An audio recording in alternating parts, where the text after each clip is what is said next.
Welcome in late Udharao Tulsiram Jadwar Foundation Institute of Nursing Induction Program Day 3. Let's welcome dignitary with loud applause. Good morning to all students and guests for Jadwar Induction Program 2025 Day 3. Before start the program, we will see video clip of Jadwar Institute. Jadhavar group of institute बल बुद्धी आणि सद्विचारासाठी शिक्षण हे ब्रीद घेऊन पुण्यनगरीत गरिबांच्या मुलांना अल्प दरात KG to PG व्यवसायाभिमुख शिक्षण देऊन त्यांना 100% प्लेसमेंट असिस्टन्स देत त्यांचा शैक्षणिक, सामाजिक, आर्थिक, औद्योगिक, कला, क्रीडा, राजकीय, सांस्कृतिक, विज्ञान आणि संशोधन अशा सर्व क्षेत्रात सर्वांगीण विकास व्हावा म्हणून कटिबद्ध असलेली पुण्यातील फास्टेस्ट ग्रोईंग शैक्षणिक संस्था म्हणजे जाधवर ग्रुप ऑफ इन्स्टिट्यूट. उच्च विद्याविभूषित प्राचार्य डॉक्टर सुधाकरराव जाधवर आणि ॲडव्होकेट शार्दूलराव सुधाकरराव जाधवर यांच्या कुशल नेतृत्वाखाली संस्था आज प्रगतीपथावर आहे. पूर्व प्राथमिक, प्राथमिक, माध्यमिक, junior college, BA, BCom, MA, MCom, BBA, BBACA, BCA, BCS, DSM, DMLT, DEd, BEd, BSc Plain, BSc Data Science, BSc Fashion Designing, BSc Artificial Intelligence and Machine Learning, BSc Cyber Security and Digital Science, MSc Computer Application, MSc Computer Science, MBA, PGDM, BA LLB, LLB, ANM, GNM and international school असे एकाच छताखाली विविध अभ्यासक्रम या संस्थेच्या विविध कॅम्पसमध्ये शिकवले जातात. यशवंतराव चव्हाण महाराष्ट्र मुक्त विद्यापीठ आणि सावित्रीबाई फुले पुणे विद्यापीठ या दोन्ही विद्यापीठांचे सर्व एक्सटर्नल अभ्यासक्रमही इथे उपलब्ध आहेत. शिवाय बदलत्या काळाचा विचार करून संस्थेत ॲक्टिंग, डान्स, सिंगिंग, फोटोग्राफी आणि स्किल डेव्हलपमेंटचे विविध कोर्सेस शिकवले जातात. तर योगा, मेडिटेशन यासारखे वर्ग कॅम्पसमध्येच घेतले जातात. तसंच 9वी आणि 10वीच्या विद्यार्थ्यांना JEE, नीट, MSCET यासारख्या परीक्षांची तयारी करता यावी म्हणून IIT आणि IIM मधून शिक्षण घेतलेल्या तज्ज्ञ प्राध्यापकांकडून संस्थेत मोफत क्लासेस घेतले जातात. 2014 साली सुरू झालेल्या जाधवर ग्रुप ऑफ इन्स्टिट्यूटमध्ये आज 25,000हून अधिक विद्यार्थी शिक्षण घेतात. तर 1,500हून अधिक शिक्षक आणि शिक्षकेतर कर्मचारी काम करतात. संस्थेचा शैक्षणिक दर्जा टिकावा म्हणून शिक्षक भरती करताना त्यांच्या लेखी आणि तोंडी परीक्षा घेतल्या जातात. प्रसन्न आणि सुंदर कॅम्पस, प्रशस्त आणि अद्ययावत क्लासरूम, वर्गात digital board, KG to PG e learning, विद्यार्थ्यांच्या उपस्थितीची डिजिटल नोंद, उच्च शिक्षित आणि अनुभवी प्राध्यापक, थिअरीसोबत प्रॅक्टिकल शिक्षणावर भर, विविध क्षेत्रातील तज्ज्ञांचं मार्गदर्शन असं विद्यार्थ्यांच्या सर्वांगीण विकासाला पोषक असं शिक्षण हे या संस्थेचं वेगळेपण. भारतीय संस्कृतीसोबत अमेरिकन तंत्रज्ञानाचा अवलंब करून आंतरराष्ट्रीय दर्जाच्या शिक्षणाची संधी इथे विद्यार्थ्यांना मिळते.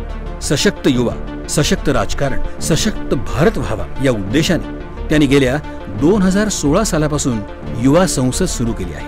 महाराष्ट्र आणि गोवा या राज्यातनं या संसदेत विद्यार्थी सहभागी होतात.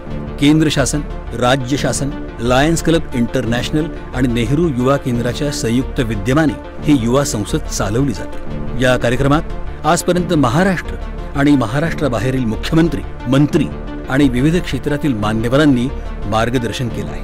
विद्यार्थ्यांच्या विकासासाठी विविध कार्यक्रमांचं आयोजन, नियोजन संस्थेच्या वतीने केलं जातं. जसे शौर्य पुरस्कार, डॉक्टर सुधाकरराव जाधवर करंडक, जाधवर सायन्स फेस्टिवल, व्यसनमुक्ती अभियान, दारू सोडा दूध प्या हा 31 डिसेंबरला उपक्रम, राज्यस्तरीय निबंध आणि वक्तृत्व स्पर्धा, जाधवर फेस्टिवल, कीर्तन महोत्सव, जाधवर स्पोर्ट्स फेस्टिवल, आदर्श माता पुरस्कार, भारतरत्न डॉक्टर बाबासाहेब आंबेडकर ऑनलाईन व्याख्यानमाला, आदर्श शिक्षक पुरस्कार इत्यादी उपक्रम राबवले जातात. जाधवर सायन्स फेस्टिवलमध्ये विद्यार्थ्यांना 10 लाख रुपयांपर्यंत संशोधनाला प्रोत्साहन आणि पेटंटसाठी आर्थिक सहाय्य केलं जातं. कमवा आणि शिका योजनेअंतर्गत 100हून अधिक विद्यार्थ्यांना संस्थेत नोकरीची संधी दिली जाते। आर्मी, पोलीस, पत्रकार, फायर ब्रिगेड, ॲम्ब्युलन्स चालक या क्षेत्रात काम करणाऱ्या पालकांच्या मुलांना या शैक्षणिक संस्थेत KG to PG पर्यंत शैक्षणिक शुल्कात 50% सवलत दिली जाते, तर मुलींसाठी 11वी ते PhD पर्यंतच्या शिक्षणासाठी विशेष स्कॉलरशिप दिली जाते। आज कुठल्याही शैक्षणिक संस्थेचा दर्जा हा तेथील विद्यार्थ्यांना मिळणाऱ्या प्लेसमेंट आणि पॅकेजवर गणला जातो। Bajaj Allianz, HDFC bank, Volkswagen, Force Motors, Cognizant, Jio, Vodafone, IBM, L&T Infotech, Finolex cable, Flipkart, Tata capital, Tata AIG, Wipro तसंच Sahyadri hospital, Ruby Hall clinic अशा नामांकित कंपन्या दरवर्षी या संस्थेतील विद्यार्थ्यांना कॅम्पसमध्ये मुलाखती घेऊन नोकरीच्या संधी देतात। 100% विद्यार्थ्यांना इंटर्नशिपसाठी संस्थेमार्फत संधी दिली जाते। लवकरच 1000 एकर क्षेत्रावर विद्यापीठ स्थापनेचा संस्थेचा मानस आहे। Real estate, construction, hotel, films निर्मिती, टॅक्स कन्सल्टन्सी, सेवा अशा विविध उद्योग क्षेत्रातही जाधवर ग्रुप अग्रेसर आहे।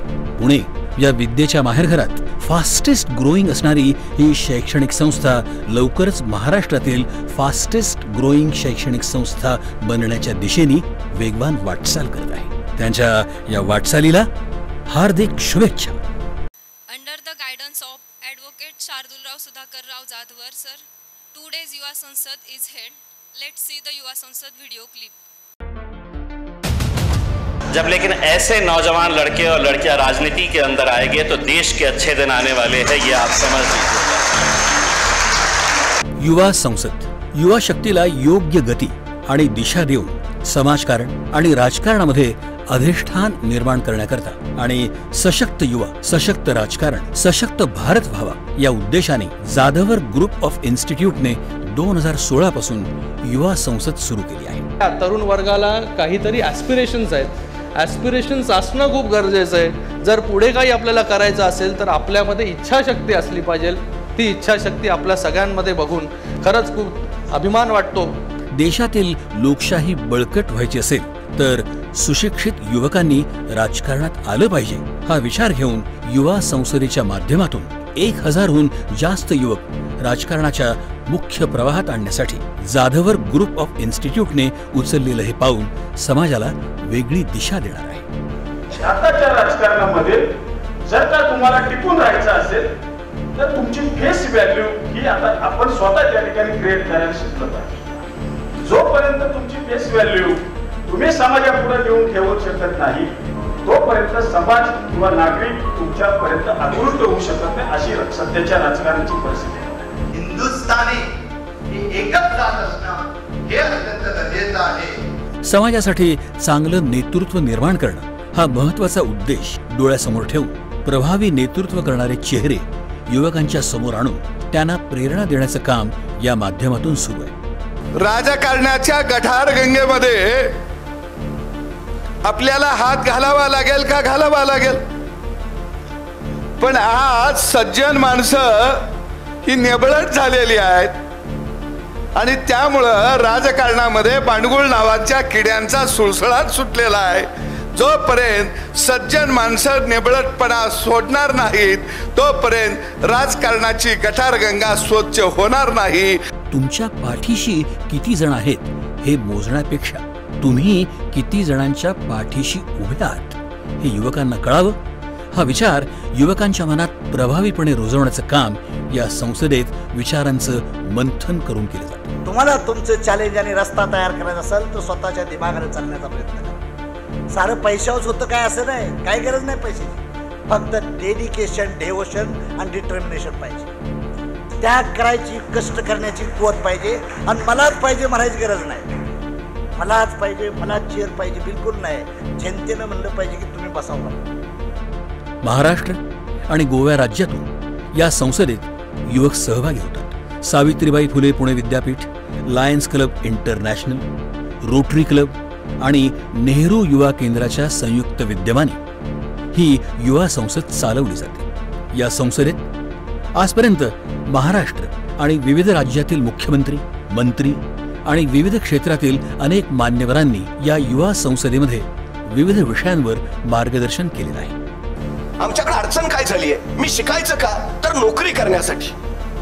जोपर्यंत आम्ही शिक्षण नोकरीसाठी घेऊ तोपर्यंत आम्ही कुणाचे तरी नोकरच बनू. जोपर्यंत आम्ही स्वतःला घडण्यासाठी आणि राष्ट्र घडवण्यासाठी शिक्षण घेत नाही तोपर्यंत आम्ही मालक बनत नाही. ही पहिली गोष्ट आम्ही लक्षात घ्यायला.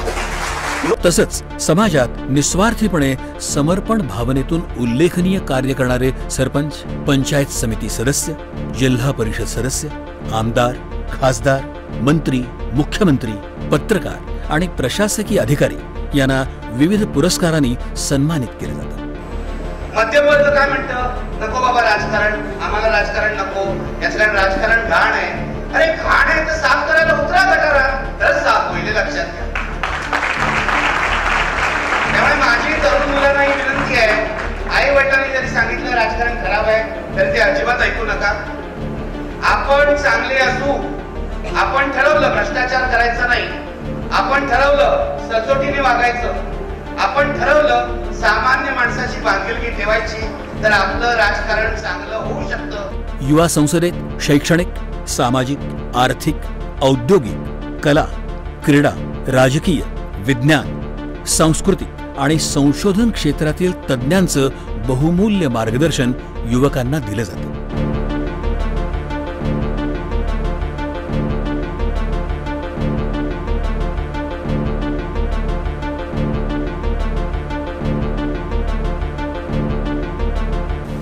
मला माहित आहे की इथं जे देशाचे भावी नागरिक आहेत त्यामधूनच कोणी आमदार बनेल, कोणी खासदार बनेल, कोणी जिल्हा परिषद सदस्य बनेल. मग असं सांगितलं शार्दूल आपले पाटीलने की एक मुलगी याच्यातले एक जिल्हा परिषद सदस्य झाले. विविध सामाजिक आणि राजकीय क्षेत्रातील विषयांवर विस्तृतपणे चर्चा करून संबंधित अहवाल विविध राज्यातील राज्यपाल, मुख्यमंत्री आणि संबंधित विभागाचे मंत्री यांना पाठवण्यात येतो. कि मंजिल मिले ना मिले ये मुकद्दर की बात है, हम कोशिश भी ना करें ये गलत बात है.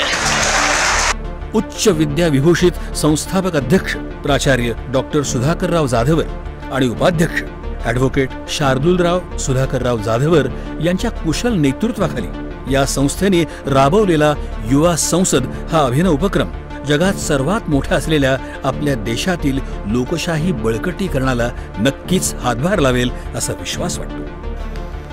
40 वर्ष माणसांमध्ये काम केल्यामुळे डोळे माझे खूप शार्प आहेत, कानी माझे खूप शार्प आहेत, ते पटकन विश्लेषण करतात. त्याच वेळेला मला जाणवलं की खूप गट्स असणारा पोरगा आहे,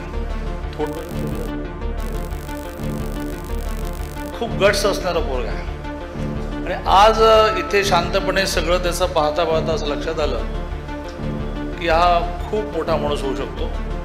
असा या युवा संसदेचा एका अर्थाने संयोजक आणि ह्या ट्रस्टचा उपाध्यक्ष शार्दूल जाधवर ग्रुप ऑफ इन्स्टिट्यूटच्या या प्रयत्नांना असंच यश लाभत राहो ही सदिच्छा.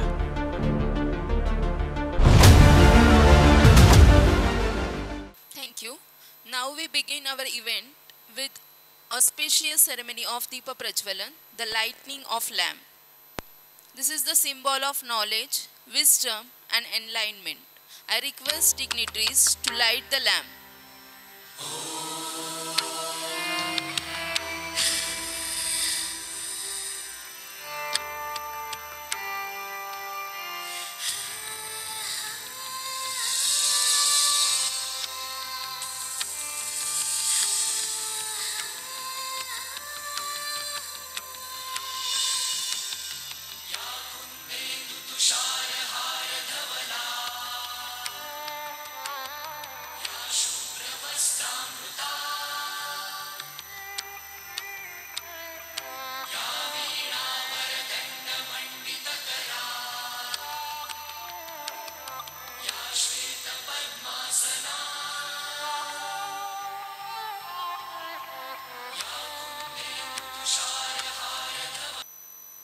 Thank you, madam.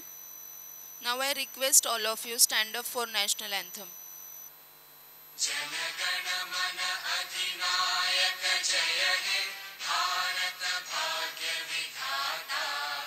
Punjab Sind Gujarat Maratha Dravid Utkal Ganga Vindhya Himachal Yamuna Ganga उच्चल जलधि तरंगा तव शुभ नामे जागे तव शुभ आशीष मांगे गाहे तव जय गाथा जन गण मंगलदायक जय हे भारत भाग्य विधाता जय हे जय हे जय हे जय जय जय जय हे भारत माता की. Take a seat. I welcome all dignitaries in behalf of late Uddharao Tulsiram Jadwar Foundation Institute of Nursing for Induction Program 2025. Today's topic is POSCO. I welcome to Principal Dr. Sudhakar Rao Jadwar, President of Jadwar Group of Institute. I welcome to Advocate Shardul Rao Sudhakar Rao Jadwar, Secretary of Jadwar Group of Institute. I welcome to Mrs. Surekhatai Sudhakar Rao Jadwar, Treasurer of Jadwar Group of Institute. Due to busy schedule, Sir and Madam will not able to join us, but they give best wishes for us. Now I welcome today's chief guest, Advocate Preeti Singh Pardeshi Madam. I welcome to Shweta Kumbar, Coordinator of Jadwar Nursing Institute. I welcome to Advocate Prachi Dandekar Madam. Now I request Shweta Kumbar Madam for PPT presentation. Good morning all of you. Myself Shweta Kumbar. Today I am going to deal with today's induction program. Our institute name is Late Uddharao Tulsiram Jadwar Foundation Institute, Jadwar Foundation's Institute of Nursing, Manaji Nagar, Nare, Pune. This is our campus 1, affiliated by Maharashtra State Board of Nursing and Paramedical Education, MSBNPE. Then MNC, Maharashtra Nursing Council, INC, Indian Nursing Council. Our President, Principal Dr. Sudhakar Rao Uddhavrao Jadwar Sir, Secretary Advocate Mr. Shardul Rao Sudhakar Rao Jadwar Sir, Treasurer Mrs. Surekhatai Sudhakar Rao Jadwar Ma'am, our Principal Mrs. Sheetal Nikam Ma'am, Coordinator Shweta Kumbar. This is our all teaching staff. Courses, we are having GNM, General Nurse and Midwife with 60 seats of intake. Course duration is 3 years. ANM, Auxiliary Nurse and Midwife with 50 seat intake, and course duration is 2 years. Eligibility criteria for that, 12th pass, above 40% from any stream, arts, commerce or science. GNM first year, we are having 4 subjects in that: bioscience, behavioral science, nursing foundation and community health nursing. GNM second year, we are having 4 subjects: MSN 1, MSN 2, child health nursing and mental health nursing. And GNM third year, 3 subjects: midwifery and gynecological nursing, community health nursing, introduction to nursing education, administration and nursing research. ANM first year, we are having 4 subjects: health promotion, primary healthcare nursing, child healthcare nursing, community health nursing. And for ANM second year, we are having 2 subjects: health center management and midwifery. The examination schedule has been scheduled as unit test 1, unit test 2nd, then pre-final exam and final exam. Final exam conducted by MSBNPE board, and exam center is Late Uddhavrao Tulsiram Foundation Institute of Nursing, Pune. Let's see about the infrastructure. We are having huge classrooms with well equipped with LED screen with 60 capacity intake. Then we have 5 labs. First one is FON lab, where we are going to conduct our procedure and practical in this lab. Next is MCH, means maternal and child health nursing, child health lab. In that lab is having a well-equipped lab, having articles where we are going to demonstrate the procedure regarding maternal and child health nursing subject. This is some pictures from the lab. Then anatomy lab, which is with huge, we are having organs, all body organs, models and bones, where we are going to teach you about the anatomy, human body structure, organs, functions, which we are going to deal in this lab. These are some models from anatomy lab. Then CHN, Community Health Nursing Lab, it is also having 40 plus bags, community bags, which is used for your community health nursing posting. Then Nutrition Lab, in that lab we are going to conduct your nutrition practicals. Then on daily basis we are conducting daily assembly. Then meditation, once in a week we are conducting meditation for students and staff. Then yoga, once in a week we are conducting yoga. Then sports classes, once in a week students having sports classes indoor and outdoor. Then students clinical posting. This is our parent hospital, Galaxy Multi-Speciality Hospital, where we posted our students for practicals. This is Inamdar Multi-Speciality Hospital, where we are posted our students for practical in that nursing foundation, child health nursing and medical surgical nursing subject. Then Unani Hospital, where we are posted our students for practical for the subjects of, next slide please, for the A&M first year, A&M second year, GNM first year, GNM third year and general posting. This is Nityananda Rehabilitation Center, where we are posting our GNM second year students for mental health nursing posting. This is Sonaune Hospital, where we are posted our students, GNM third year students and A&M second year students for midwifery posting. This is Kamla Nehru Hospital, where we are posted our students for the practical to all batches. This is community health nursing posting. In Khadakwasla PSC, we are posted our students for this. This is Ruby Hall Clinic, Hinjewadi. We are having tie-up with them, and our internship posting is held in the Ruby Hall Clinic. These are some pictures from internship posting. Then we are celebrating some programs.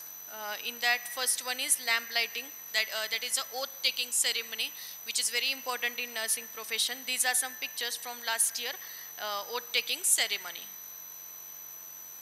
Then Jadwar Sports Festival, we are conducting sports festival from all over Maharashtra. Nursing colleges has participated in this sports festival. These are some pictures of last year.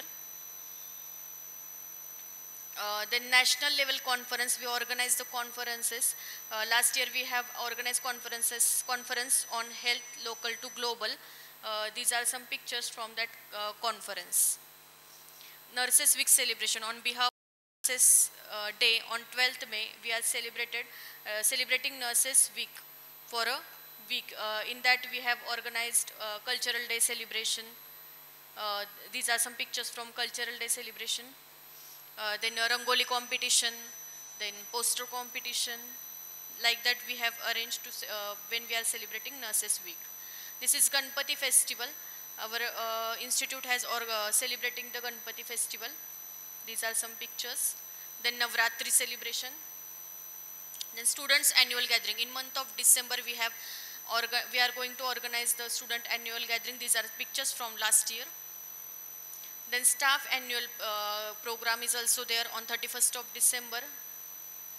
Then some visits we are conducting for our students. That is, first one is milk dairy visit. This visit is conducted for first year A&M and first year GNM student to understand the pasteurization process.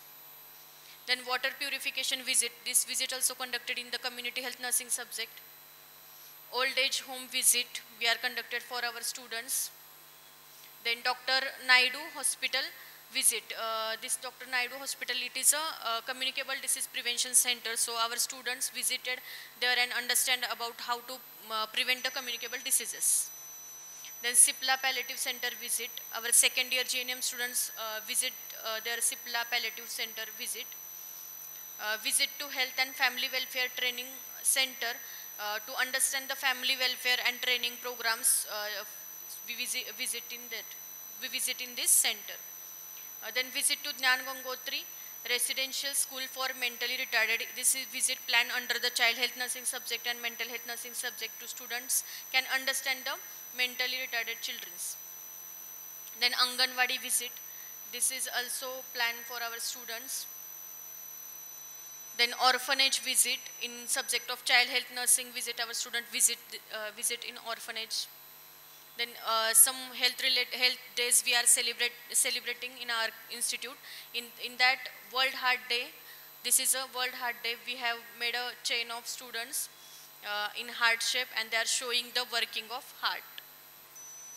Then World Hepatitis Day, AIDS Control and Awareness Program, AIDS Day celebration, TB awareness program. Our students are making role play to for the awareness of TB.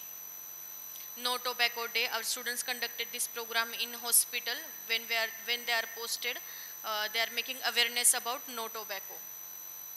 Then Breastfeeding Week also we are celebrating in our institute. These are some pictures we are celebrating in institute and as well as in a clinical area to understand the breastfeeding practices. Then Immunization Day. This is also we are celebrated in our institute.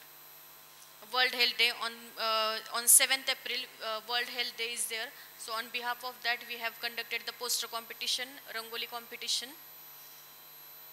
Then School Health Checkup Program. Our students organize the school health checkup for school children where they are monitoring the height, weight, BMI for the school health children. Next is antenatal mother health checkup. Our students, when they are posted in community area, this camp will organize for antenatal mothers. Next slide please. These are some pictures from antenatal health checkup camp. Nutrition Week celebration. Last time we have celebrated this Nutrition Week, so student can plan diet according to the patient requirement. They should understand about that. So we are celebrating this Nutrition Week. This is a Children's Day celebration. Stem cell awareness program conducted for our students. World Mental Health Day. This is celebrated in junior college to understand the importance of mental health. Then Guru Purnima. Our students has planned for our teachers this Guru Purnima celebration and next Teachers Day celebration. Student has planned this program. Then Independence Day celebration in our campus. We are celebrating Independence Day. And Science Day celebration. On Science Festival, our students has participated in the Science Day celebration. This is a role play. Through the role play, then health education, our students creating awareness in community area as well as in clinical area. Then Yuva Day celebration, our students has prepared one model of Yuva and then they are giving message say no to drugs. Blood Donation Day. On that day, our students creating awareness about blood donation. Then SNA, Student Nurse Activities. Some activities we are conducted in our institute. In that poster competition, sports activity, cultural activity. Then Freshers Party also organized for GNM and ANM new students, first year students. Then students and staff eye checkup program we have conducted in our campus. Then some guest lecture also organized for the students in that drug addiction, personality development, OT techniques, infection control in hospital, nursing career and development, German language classes, computer and English. Some other programs organized by our organizers in that Kirtan Mahotsav on behalf of Sudhakar Rao Jadwar sir's birthday. We are conducting this Kirtan Mahotsav. Then Adarsh Mata Puraskar, Adarsh Shikshak Puraskar, Yuva Sansad, then Science Festival, and on 31st December, Daru Soda Doodh Pya Abhiyan. Thank you so much. I hope you understand little bit about your 3 years journey. Thank you so much. Thank you, madam. Now I request to Ms. Prerna Thorat, paramedic. Very good afternoon to our chief guest and our students. So my name is Prerna Thorat and today I am going to give you induction about the paramedical. So this is the paramedical induction program. The institute name is Dr. Sudhakar Rao Zadwar College of Paramedical, Manaji Nagar, Pune. This are the pictures of a campus. It is affiliated by Council of Paramedical Science of India. President, Principal, Dr. Mr. Sudhakar Rao Uddhavrao Zadwar Sir. Vice President, Advocate Mr. Shadurao Sudhakar Rao Zadwar Sir. Treasurer, Mrs. Surekatai Sudhakar Rao Zadwar Ma'am. Principal, Mrs. Sheetal Nikam Ma'am. This is our teaching staff. Then these are some of the courses which we will see in DMLT. First one is certificate after 10th. CMLT, Certificate in Medical Laboratory Technology. CMRT, Certificate in Radiology Technology. Then COTT, Certificate in Operation Theatre Technology. Then CODT, Certificate in Dialysis Technology. Second one is Diploma after 12th. DMLT, Diploma in Medical Laboratory Technology. DMRT, Diploma in Radiology Technology. DOTT, Diploma in Operation Theatre Technology. DODT, Diploma in Dialysis Technology. There are total 4 subjects in DMLT. First one is anatomy, next is biochemistry, microbiology and pathology. DOTT subjects are Operation Theatre Techniques and Role, Surgical Procedure and Care of Patients, Care of Patients Undergoing Surgery, Surgical Procedure and Monitoring OT Tray Setup, Anesthesia Drug Equipments and OT Tray. These are total 5 subjects of DOTT. Infrastructure, first one is Anatomy Lab. We are having a highly skilled lab where we give our students 3D models where students can understand the system of our body and we give them introduction about it. These are some of the pictures of an anatomy lab. Next one is microbiology lab. It is also a highly equipped lab which gives us various kinds of sampling to our students where they test it. Next is biochemistry lab. It is also one kind of highly equipped lab where students carry their practicals or do their procedures for the sampling. Pathology lab. These are our classroom which is highly equipped with various kinds of LED TVs and it is highly equipped classes. Students are posted in Inamdar Multi-Speciality Hospital, Moria Multi-Speciality Hospital, then Sparsh Laboratory. This is our parent hospital, Galaxy Hospital. Visits which we conduct are CSSD, Dialysis Department and BMW. Examination schedule. The examination schedule is of Unit Test 1, Unit Test 2.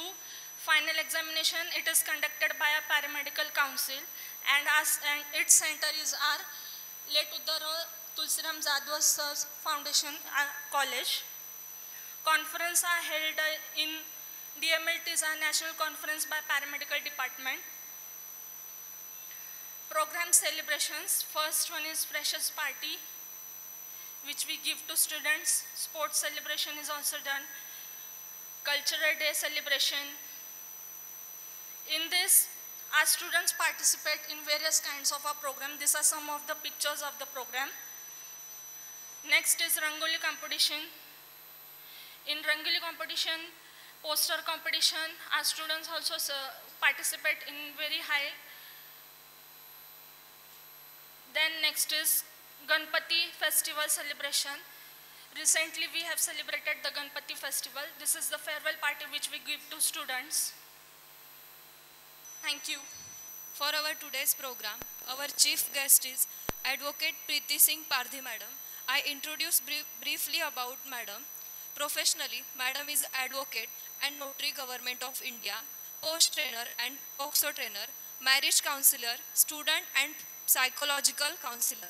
Ma'am has been practicing in Pune district and session court since last more than 18 years. She is on panel of Child Independent Lawyer Family Court Pune. She is a proprietor of Posh Sarathi. Parivar NGO is selected by PCMC Secondary Department to render counseling to students in 80 schools in PCMC. She conducts sessions for students on stress management, time management, goal setting, personality development in schools and taking personal sessions also. Honored by Divine HR Group, many organizations for her social work related. I request to Mrs. Shweta Kumbhar ma'am to felicitate our chief guest, Advocate Preeti Singh Pardeshi madam.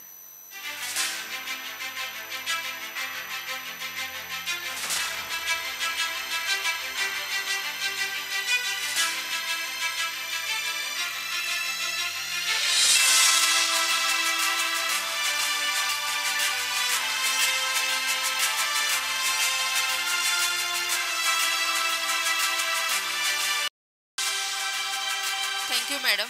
I request to Advocate Preeti Singh Pardeshi madam to guide our student on the topic POX. On the topic POSH. सर्वात आधी Jadhavar institute आणि Jadhavar nursing college यांचे खूप खूप आभार की आज आपण पॉश या टॉपिकवर हे सेशन अरेंज केलेलं आहे. Thank you very much. कोऑर्डिनेटर कुंभार मॅडम यांना खूप खूप धन्यवाद. मला दिसून येते की बऱ्याच वेळापासून आपण इंडक्शनच्या प्रोग्रामला बसलेला आहात आणि थोडंसं असं कंटाळवाणं किंवा मग खूप वेळ झालेला आहे इथे आणि त्यात आता हे पॉश काहीतरी वेगळंच. हां, तर आम्ही तर नर्सिंगचे आहोत, काय गरज आहे आपल्याला पॉश कायद्याबद्दल जाणून घ्यायची. मे बी हा प्रश्न आपल्यापैकी बऱ्याच जणांच्या डोक्यात असेल, पण जसं सेशन संपेल तसं आपल्या सर्वांना लक्षात येईल की हा सेशन का अरेंज केलेला आहे.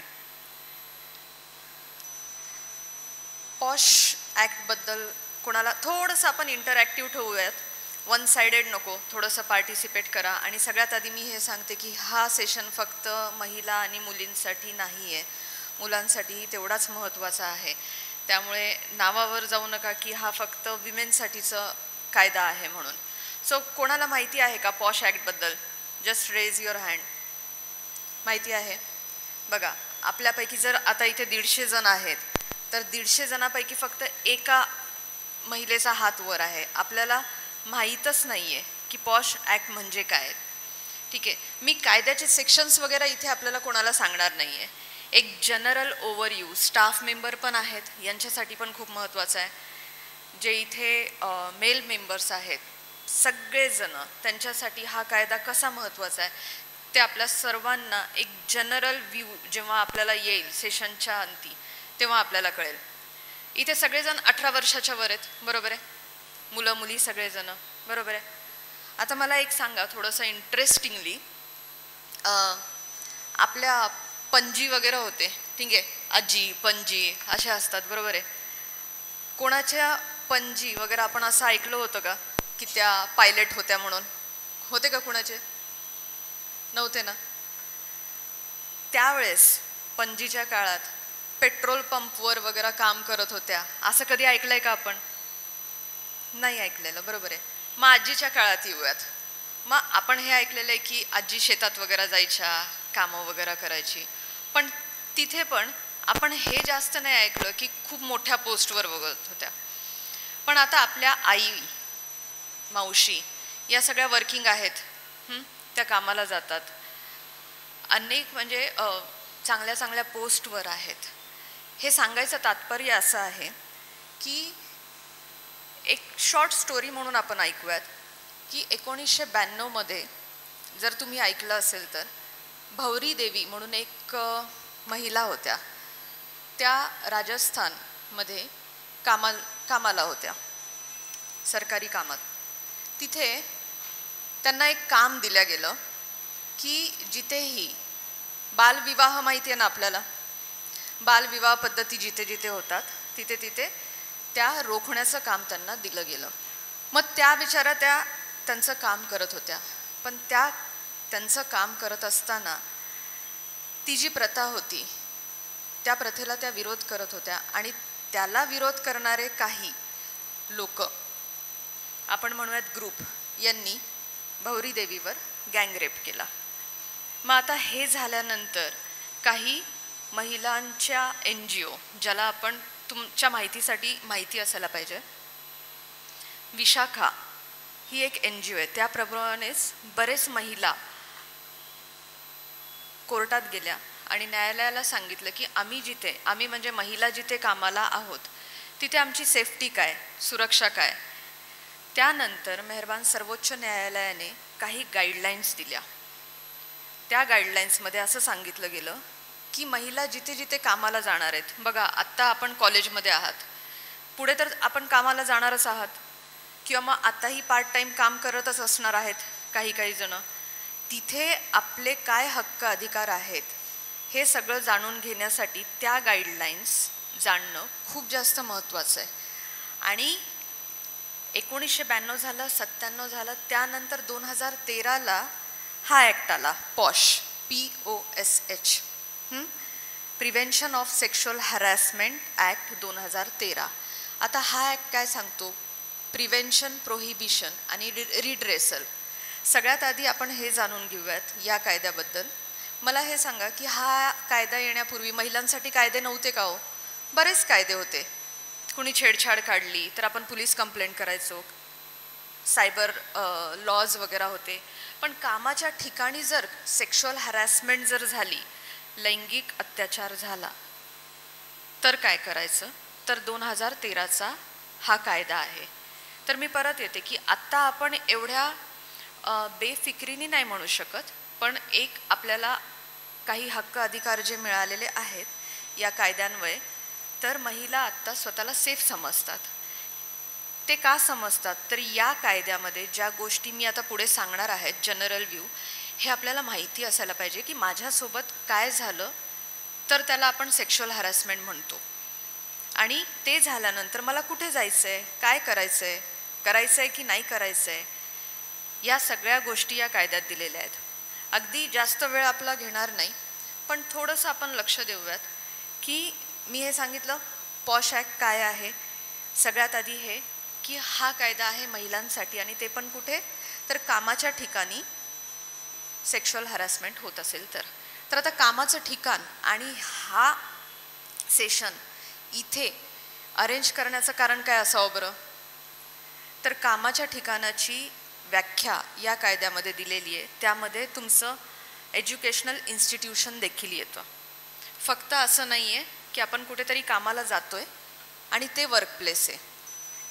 यामध्ये हॉस्पिटल आले, एज्युकेशन इन्स्टिट्यूशन्स आले, गव्हर्मेंटल ऑर्गनायझेशन आले, नॉन गव्हर्मेंटल ऑर्गनायझेशन आले, कंपनीज आल्या, हे सगळे कामाचे ठिकाण आहेत. बरं, मला आता एक सांगा की आपलं घर, आपल्या घरी बसून जर आपण काम करतोय तर ते कामाचं ठिकाण कन्सिडर होईल का हो? काय वाटतं? कोणाला हो वाटतं? त्यांनी हात वर करा. नाही, तर ते कामाचं ठिकाण कन्सिडर होतं. आपल्या घरी जी मेड सर्वंट देखील येत असतात त्यांना देखील हा कायदा लागू होतो, हे लक्षात घ्या. फक्त मला कुठेतरी जॉब लागली आहे, परमनंट मी जॉबला आहे, तरच ते कामाचं ठिकाण आहे. मी फिजिकली कुठेतरी कंपनीमध्ये जातोय किंवा जातीये रादर, तरच ते कामाचं ठिकाण आहे असं नाही आहे. आज इथे एज्युकेशनल इन्स्टिट्यूटवर पण UGCचे जे रेग्युलेशन आहेत 2015चे, तर त्या अन्वये पॉश ॲक्ट ॲप्लिकेबल होतो. म्हणून हे सेशन आपल्यासाठी सर्वांसाठी महत्त्वाचं आहे. बरं, कामाचं ठिकाण म्हणजे आपण अजून एक घेऊयात. आता कोविडनंतर आपण सगळे ऑनलाईन मीटिंग्स वगैरे करतो, बरोबर आहे? तर ऑनलाईन मीटिंग्स करत असताना कधी कधी असंही होतं की स्टाफ मेंबरला ऑनलाईन मीट असते आणि प्रिन्सिपल दुसऱ्या ठिकाणी असतात, स्टाफ मेंबर दुसऱ्या ठिकाणी असतं. तर वर्कप्लेसची व्याख्यामध्ये महत्त्वाचं हे जाणून घ्यायचं आहे की ऑनलाईन जे झूम मीटिंग्स असतात, गुगल मीट असतात, ते देखील याच्यात इन्क्लूड होतात. कुणी हे सांगू शकत नाही की तुम्ही कामाच्या ठिकाणी म्हणजे नरेमध्ये तुम्ही नाही आलेला आहेत या ऑफिसला, तुम्ही जर ऑनलाईन मीटिंग्समध्ये जर काम करत असाल तर ते देखील वर्कप्लेस म्हणून तिथे ग्राह्य धरलं जातं. आणि त्यावेळेस जर काही सेक्शुअल हॅरॅसमेंट झाली, आता मी त्याहीवर येईल की सेक्शुअल हॅरॅसमेंट म्हणजे काय असतं नेमकी. तर वर्कप्लेसमध्ये आपण काय बघतोय की सगळ्यात आधी जे फिजिकल प्लेस येते, ऑनलाईन असेल ते. तिसरी गोष्ट महत्त्वाची ही जाणून घ्यायची की जर से फॉर एक्झाम्पल एम्प्लॉयरनी जर स्टाफ मेंबरपैकी कोणाला सांगितलं की बाबा आपली मीटिंग मुंबईला आहे आणि मुंबईला तुम्हाला बाय आपली जी ऑफिस कॅब आहे तिथून जायचं आणि मुंबईला तिथे एक हॉटेल आहे, तिथे आपली मीटिंग आहे ऑफिशियल. तर ऑफिशियल मीटिंग जिथे आहे हॉटेल ते पण वर्कप्लेस आहे. महत्त्वाची गोष्ट की जे ट्रान्सपोर्टेशन आहे त्यालाही यामध्ये वर्कप्लेस म्हणून कन्सिडर केलेलं आहे. मग त्या ट्रान्सपोर्टेशनमध्ये जर अनफॉर्च्युनेटली काही गोष्टी झाल्या तर पॉश ॲक्ट ॲप्लिकेबल होईल का? तर जरूर होईल. म्हणजे आपल्याला वर्कप्लेसची व्याख्या किती मोठी आहे हे लक्षात घ्यायचं आहे. मुलींनी खूप जास्त लक्ष याच्यात द्यायचं आहे की पुढे चालून आपल्याला बऱ्याच ठिकाणी वावरायचं आहे.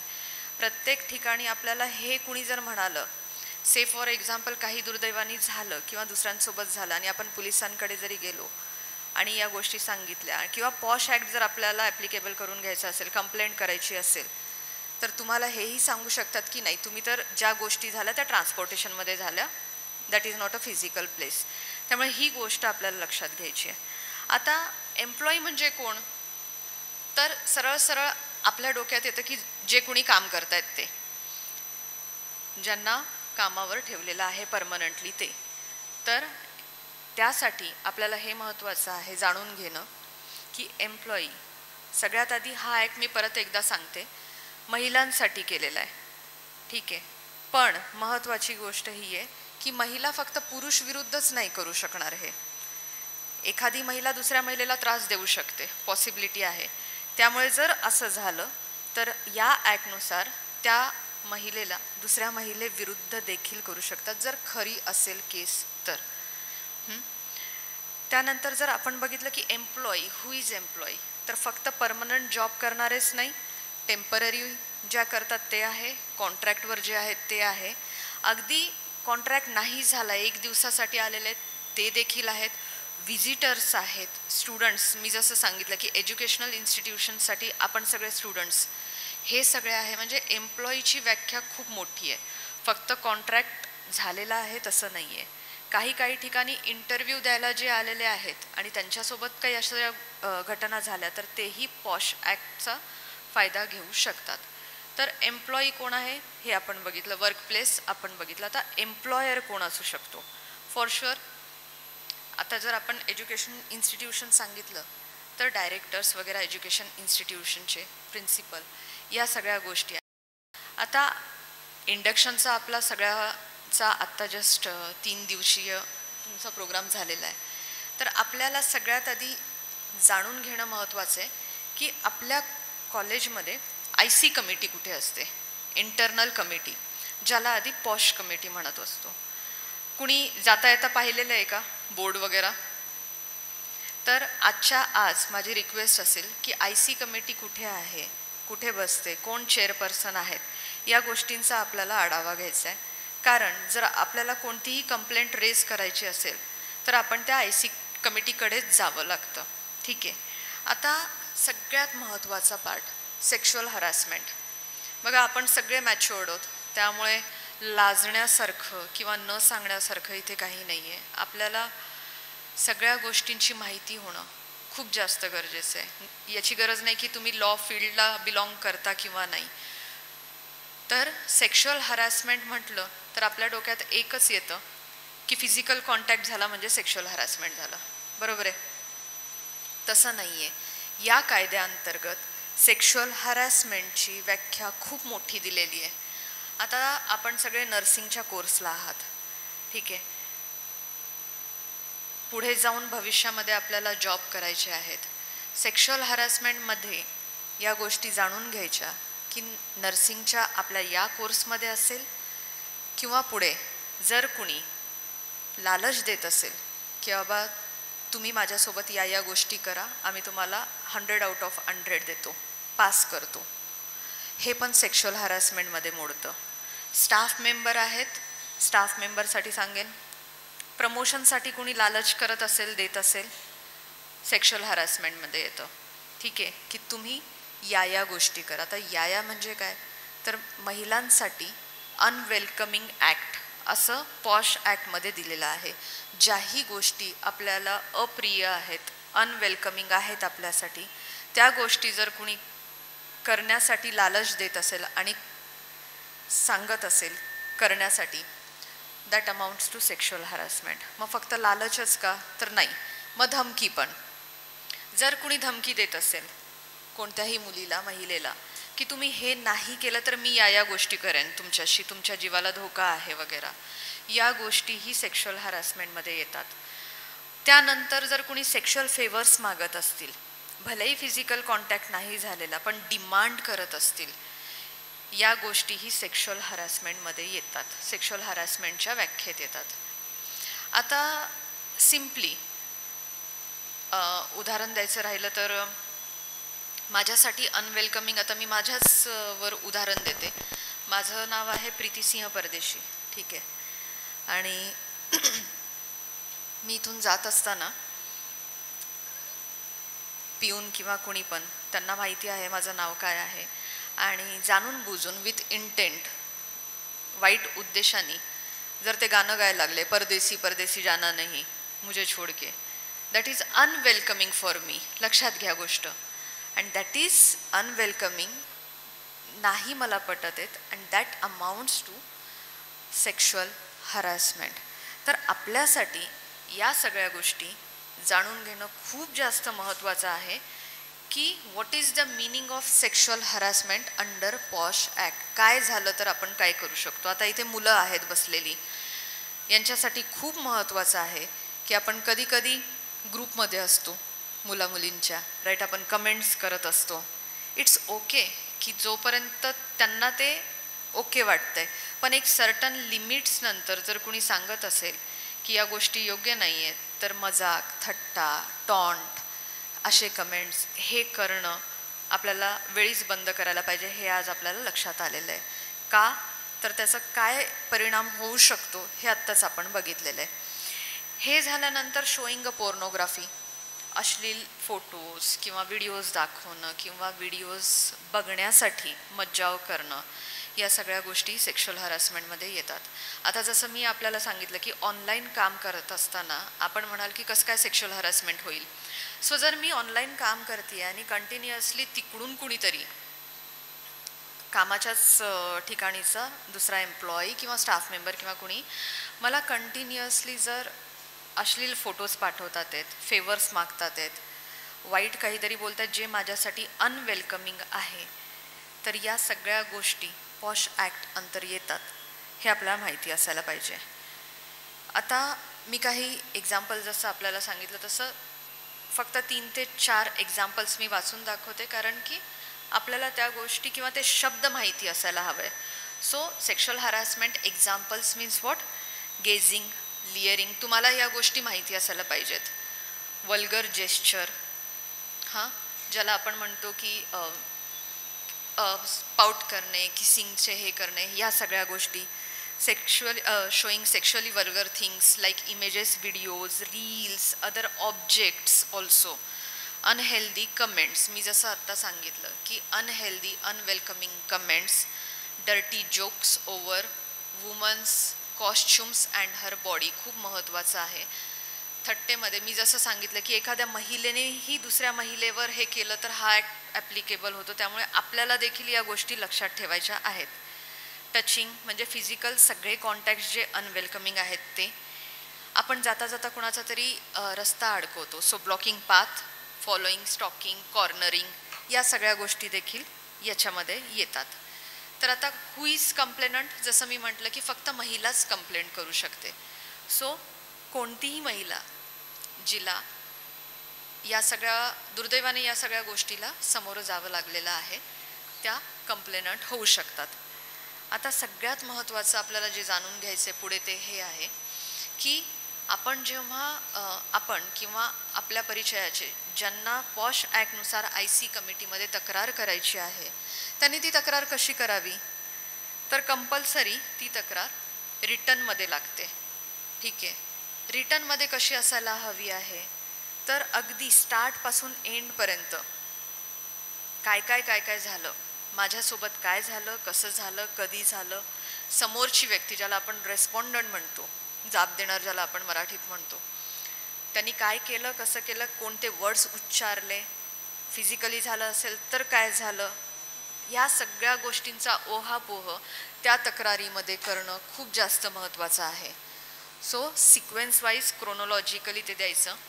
लक्षात ठेवायचं की ह्या अशा घटना होत असताना किंवा एखादी अशी घटना होत असताना माझ्या आजूबाजूला कोणी होतं का, ठीक आहे होतं. से फॉर एक्झाम्पल आज या हॉलमध्ये एखादी दुर्दैवानी घटना माझ्यासोबत झाली तर मी सांगू शकते की या हॉलमध्ये जेव्हा प्रोग्राम चालू होता तेव्हा होतं, त्या माझ्यासमोर एवढी एवढी प्रेक्षक होते किंवा काय. जर जाताना कुठे झालं असेल त्या पोर्चमध्ये झालेलं आहे, पाहून घ्यायचं आहे की बाबा CCTV होता किंवा काय नाही, त्याचा उल्लेख त्याच्यामध्ये करायचा आहे.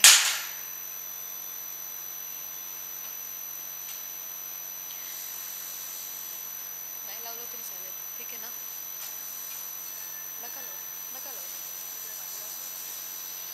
या गोष्टींचा उल्लेख आपल्याला करायचा आहे. दुर्दैवाने कुठली घटना म्हटल्यानंतर ही घटना झाली आपल्यासोबत, ठीक आहे. आता लक्ष द्यायचं आहे की ही घटना झाल्यानंतर किती दिवसात आपण IC कमिटीकडे अप्रोच करू शकतोय. तर आपल्याकडे 3 महिने आहेत. कायद्याने लिमिटेशन दिलेलं आहे, त्यानुसार 3 महिन्यापर्यंत तुम्ही IC कमिटी, इंटरनल कमिटी जी आहे त्यांच्याकडे जाऊ शकताय, रिटर्न कंप्लेंट देऊ शकता. आता कधी कधी असं होतं की खरंच जेन्युइन घटना घडतात आणि मेंटली खूप जास्त त्रास झालेला असतो एखाद्या महिलेला. 3 महिन्यापर्यंत जर त्या समजा बेडरिडनच आहेत, मेंटली डिप्रेशनमध्ये आहेत आणि 3 महिने संपून गेले तर मग काय. तर कायद्यामध्ये हे पण सांगितलेलं आहे की जर अशा काही गोष्टी असतील तर 3 महिन्यानंतर त्या महिलेनी या गोष्टी सांगायच्या आहेत की मी 3 महिन्यापर्यंत का कंप्लेंट देऊ शकले नाही आणि त्यानंतर IC कमिटी कन्सिडर करेल. आता एखादी घटना झाली तर तुम्ही 3 महिन्याच्या आत किंवा 3 महिन्यापर्यंत तुम्ही कंप्लेंट रेज करू शकताय. पण मग समजा की 1 जानेवारीला ही घटना झाली आणि कधी कधी असं होतं, आता मुलींपैकी आपल्याला माहिती आहे की महिलेला बरेचसे रिस्ट्रिक्शन्स असतात. एखादी गोष्ट झाली आणि आपण जर घरी सांगितलं तर आपल्याला ही भीती असते की आता घरचे मला कॉलेजला पाठवणार नाही, कामाला पाठवणार नाही, नाही तू घरीच बस असं म्हणतील. मग आपण कधी कधी इग्नोर करतो की ठीक आहे छोटीशी घटना आहे, टॉन्ट मारलाय किंवा मग सुधरून जाईल समोरचा. त्यामुळे आपण ती इग्नोर केली आणि 3 महिन्यापर्यंत काहीच नाही झालं. पण 3 महिन्याच्या आधी, 1 दिवस आधी किंवा काय परत काही झालं, 3 महिने संपत आले, तिथून म्हणजे चेन ऑफ इन्सिडन्सेस असं मला सांगायचं आहे की तिथून परत 3 महिने आपल्याकडे असतात. ओके, तर एक घटना झाली तिथून 3 महिने, पण सारख्याच होत असतील जर समजा प्रत्येक वेळेसच तो रेस्पॉन्डंट समोरचा व्यक्ती आपल्याला त्रास देतोय तर तिथून अजून 3 महिने आपल्याकडे असतात. त्यामुळे deadline to file a complaint is 3 months. आता कधी कधी हे होतं, हे जाणून घेणं अजून महत्त्वाचं आहे की एखाद्या घटनेमध्ये मी जसं सांगितलं की मुलीला किंवा महिलेला मेंटली डिप्रेशन आलेलं आहे तर कोण दाखल करू शकतं त्यांच्या वतीनं, तर त्यांच्या वतीनं त्यांचे आईवडील दाखल करू शकतात. त्यांच्या वतीनं ज्या लोकांना जेव्हा ते तिथे होते त्यांना जर माहिती असेल ही घटना काय झाली होती ते दाखल करू शकतात, सब्जेक्ट टू कन्सेंट, संमती घ्यायची त्या महिलेची आणि मग ते दाखल करू शकतात. आता जर कोणाला असं वाटलं की नाही मला पॉशमध्ये करायचंच नाही आहे, IC कमिटीकडे मला कंप्लेंट नाही करायची आहे, मला पोलीस कंप्लेंट करायची आहे, तर तुम्ही IC कमिटीला देखील सांगू शकता मदत करण्यासाठी. IC कमिटी तुम्हाला मदत करते. विदाऊट देअर हेल्प ऑल्सो तुम्ही जाऊ शकताय, पोलीस कंप्लेंट करू शकताय. मग कुणाला असं जर वाटलं की मला पॉशमध्ये पण पॉश ॲक्टनुसार पण IC कमिटीमध्ये करायचे आणि पोलीस स्टेशनमध्ये पण करायचे तर करू शकताल का, तर हो, दोन्हीकडे देखील करू शकताय. कोणाला वाटलं की नाही मला पोलिसांकडे जायचंच नाही आहे, भलेही तुम्हाला बरेच सल्ले मिळाले तर तुम्ही IC कमिटीकडे देखील करू शकताय. त्यामुळे तुमच्याकडे सगळे पर्याय चालू आहेत. आता प्रश्न असा येतो की ठीक आहे आम्ही IC कमिटीकडे ही कंप्लेंट केली काय काय आम्हाला मिळू शकतं. तर पॉश कायद्यान्वये ज्या गोष्टी दिलेल्या आहेत त्या लक्षात घ्या की एखादी घटना झाली तर काय काय तुम्ही मागू शकता किंवा कायद्यान्वये तुम्हाला काय काय मिळू शकतं. तर घटनेवर डिपेंड आहे. जर छोटीशी घटना झाली तर IC कमिटी ठरवेल की बाबा रिटर्न अपॉलॉजी मागूयात समोरच्याकडून, लेखी माफी. तसंच वॉर्निंग देऊ शकतात, रिप्रिमांड ते करू शकतात. विथहोल्डिंग ऑफ प्रमोशन, नाही यांचं प्रमोशनच नाही करायचं, किंवा मग ट्रान्सफर करायची आहे एखाद्याची स्टाफ मेंबर्समधनं, नाही यांना त्रास दिलेला आहे, हे आता इथे नको आहेत, यांची ट्रान्सफर करूयात. Deduction of compensation payable to the aggrieved woman, हे तुम्ही करू IC कमिटी करू शकतात. कम्प्लिटली टर्मिनेट देखील करू शकतात. आणि याच्यामध्ये अजून एक सांगितलेलं आहे की कम्युनिटी सर्व्हिस आणि काउन्सिलिंग देखील करू शकतात. आता मी जसं आधी म्हणाले की जर ती घटना घडलेली असेल तरच महिलांनी या कायद्याचा आधार घ्यावा, कारण की बऱ्याच ठिकाणी जिथे खोट्या कंप्लेंट्स आढळतात, सरते शेवटी या कायद्यामध्ये हेही दिलेलं आहे की जर कंप्लेंट खोटी आढळली, जाणून बुजून केलेली असं आढळली, आकसापोटी केलेली आहे, बदला घेण्यासाठी केलेली आहे किंवा त्रास देण्याच्या हेतूने केलेली आहे, असं जर त्यांना आढळलं तर ते जे कंप्लेनंट आहेत त्यांच्या विरुद्ध देखील प्रोसिडिंग स्टार्ट करू शकतात. आणि त्यांच्या विरुद्ध देखील याच सगळ्या गोष्टी IC कमिटी रिकमेंड करू शकते एम्प्लॉयरला की बाबा यांचं ट्रान्सफर करा किंवा रिटर्न अपॉलॉजी द्या, काढून टाका. या सगळ्या गोष्टी आपल्याला माहिती असायला पाहिजेत. तर मी जसं सांगितलं तसं की या सगळ्या गोष्टी IC कमिटीमध्ये जेव्हा जातात तेव्हा आपल्याला या गोष्टींची थोडीशी भीती असते की बाहेर लोकांना कळालं तर, स्टाफ मेंबरला कळालं तर, मित्रमैत्रिणींना कळालं तर IC कमिटी या सगळ्या गोष्टी कॉन्फिडेन्शियल ठेवतात. कायद्यामध्येच दिलेलं आहे की इंटरनल कमिटीला त्यांच्याकडे जीही महिला येईल त्यांची सगळी तक्रार कॉन्फिडेन्शियल ठेवावी लागते, प्रायव्हेट ठेवावी लागते. या गोष्टी त्या बाहेर कोणत्याही तिसऱ्या माणसाला सांगू शकत नाही. तसंच रेस्पॉन्डंट जे आहे ज्याच्या विरुद्ध हे केलं जातं त्यांचं नाव देखील डिस्क्लोज करता येत नाही, कंप्लेनंटचं नाव डिस्क्लोज करता येत नाही, काय कंप्लेंट आहे ती देखील त्यांना सांगता येत नाही. त्यामुळे जर आपल्या मनामध्ये ही भीती असेल की जर मी IC कमिटीकडे गेले तर सगळीकडे या गोष्टी माहिती होतील, तर माहिती होत नाहीत. कारण की जर इंटरनल कमिटीने याचं उल्लंघन केलं तर त्यांच्या विरुद्ध देखील काय करू शकतात हे या कायद्यामध्ये दिलेलं आहे. बघा, जेव्हा आपण शाळेमध्ये होतो किंवा शाळेमध्ये होतो तेव्हा आपल्याला माहिती आहे की एक कंप्लेंट बॉक्स असायचा आपल्या शाळेमध्ये, आणि किती जणांना माहिती आहे मला माहीत नाही, बट त्याची चावी पोलिसांकडे असायची. जसं इथे पुण्यामध्ये पण दामिनी पथक वगैरे तिकडे असतं, दामिनी पथक येतं आणि शाळेमध्ये ते कंप्लेंट बॉक्स असतात. मुलींना हे सांगितलं जातं की तुमची काहीही जर तक्रार असली तर तुम्ही त्याच्यात ॲनॉनिमस नाही टाकायचं, तुमचं नाव टाकायचं आहे, पण त्याच्यामध्ये टाका आणि तुमचे प्रिन्सिपलही ते कंप्लेंट बॉक्स ओपन नाही करणार, आम्हीच येणार आणि आम्ही रिलीफ करणार. तसंच आपल्याला हे जाणून घेणं महत्त्वाचं आहे की तुमच्या एज्युकेशनल इन्स्टिट्यूशनमध्ये पण IC कमिटी जी आहे ती खूप जास्त कॉन्फिडेन्शियल असणार आहे. So not to worry.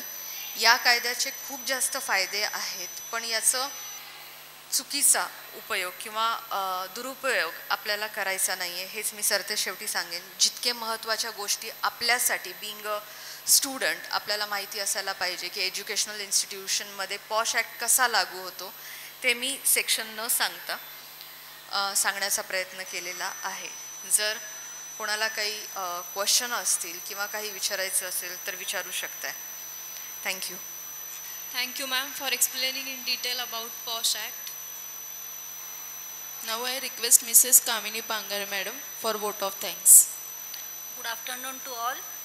On behalf of late Uddhavrao Tulshiram Jadwar Foundation Institute of Nursing, it is my privilege to extend a heartfelt vote of thanks to all who have made this induction program a memorable and enriching one.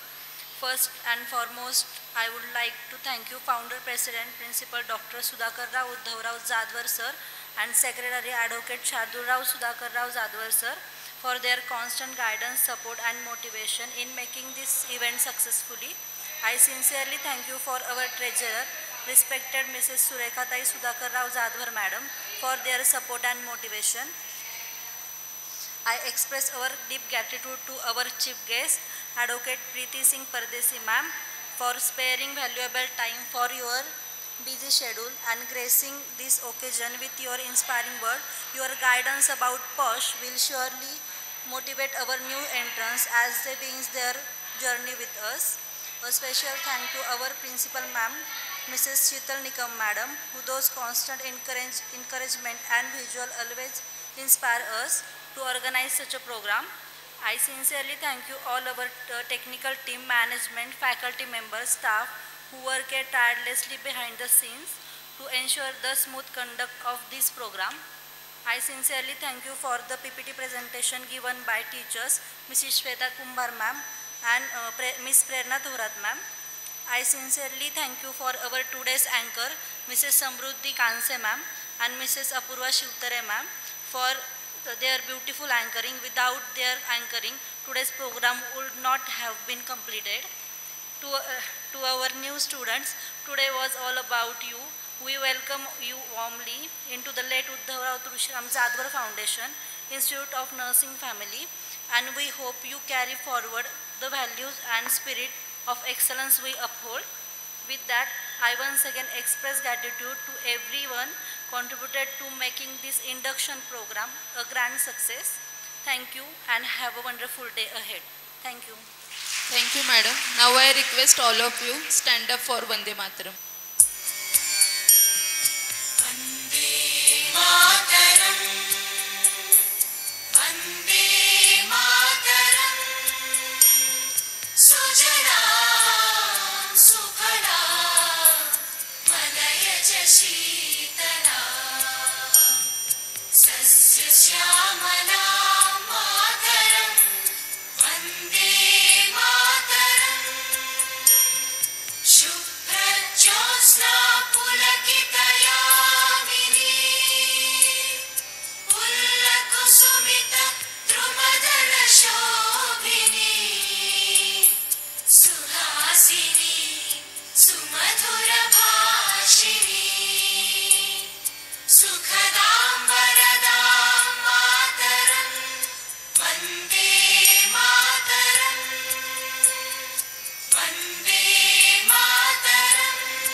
Vande